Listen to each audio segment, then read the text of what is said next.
കണ്ണൂർ സർവകലാശാലയിൽ 2 വർഷങ്ങൾക്ക് ശേഷം ബോർഡ് ഓഫ് സ്റ്റഡീസ്.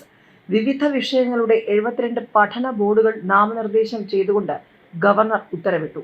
2 വർഷമായി കണ്ണൂർ സർവകലാശാലയിൽ പഠന ബോർഡുകൾ നിലവിലില്ല. ഗവർണർ നാമനിർദ്ദേശം ചെയ്യേണ്ട ബോർഡ് അംഗങ്ങളെ വൈസ് ചാൻസലർ നേരിട്ട് നാമനിർദ്ദേശം ചെയ്യുകയായിരുന്നു.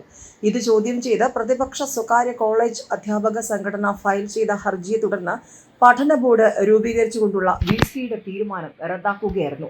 തുടർന്ന് VC ഗവർണർക്ക് നൽകിയ ബോർഡ് അംഗങ്ങളുടെ പട്ടികയിൽ താരതമ്യേന സർവീസ് കുറഞ്ഞ അധ്യാപകരും സ്വാശ്രയ കോളേജ് അധ്യാപകരും സർവീസിൽ നിന്ന് വിരമിച്ചവരും മന്ത്രിമാരുടെ പ്രൈവറ്റ് സെക്രട്ടറിമാരും ഉൾപ്പെട്ടിരുന്നതുകൊണ്ട് ഗവർണർ പട്ടിക മടക്കിയിരുന്നു. പുതിയ ബോർഡ് അംഗങ്ങളുടെ ശുപാർശ പുതുതായി ചാർജ് എടുത്ത VC ഡോക്ടർ ബിജോയ് നന്ദൻ ഗവർണർക്ക് സമർപ്പിച്ചതാണ് ഗവർണർ അംഗീകരിച്ചത്.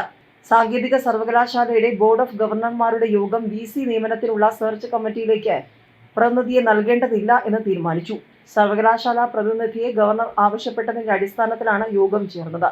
നിയമസഭ അംഗീകരിച്ച യൂണിവേഴ്സിറ്റി നിയമ ഭേദഗതി ഗവർണർ അംഗീകരിക്കാത്തത് ചോദ്യം ചെയ്ത് സുപ്രീം കോടതിയിൽ ഹർജി ഫയൽ ചെയ്തിരിക്കുന്നതുകൊണ്ടും സർവകലാശാലയുടെ പ്രതിനിധിയെ സെർച്ച് കമ്മിറ്റിയിൽ ഉൾപ്പെടുത്തണമെന്ന വ്യവസ്ഥ UGC ചട്ടങ്ങളിൽ ഇല്ലാത്തതുകൊണ്ടും ഇക്കാര്യങ്ങളിൽ വ്യക്തത വരുന്നതുവരെ തൽക്കാലം യൂണിവേഴ്സിറ്റി പ്രതിനിധിയെ സെർച്ച് കമ്മിറ്റിയിലേക്ക് നൽകേണ്ടതില്ലെന്ന് ഗവർണറെ അറിയിക്കുവാൻ യോഗം തീരുമാനിക്കുകയായിരുന്നു. സമാനമായ തീരുമാനം തന്നെയാണ് വിദ്യാഭ്യാസ മന്ത്രി R ബിന്ദു അധ്യക്ഷത വഹിച്ച കേരള സർവകലാശാല സെനറ്റും കൈക്കൊണ്ടത്. കാർഷിക സർവകലാശാലയുടെ തീരുമാനവും സമാനമായിരുന്നു. എന്നാൽ കുസാറ്റ് സിൻഡിക്കേറ്റ് യോഗം ചേർന്ന് സർവകലാശാല പ്രതിനിധിയെ കമ്മിറ്റിയിലേക്ക് നൽകാൻ തീരുമാനിക്കുകയായിരുന്നു. അടുത്ത മാസം കണ്ണൂർ MG സർവകലാശാലകൾ സെനറ്റ് യോഗം ഈ ആവശ്യത്തിനായി വിളിച്ചു ചേർക്കുന്നുമുണ്ട്.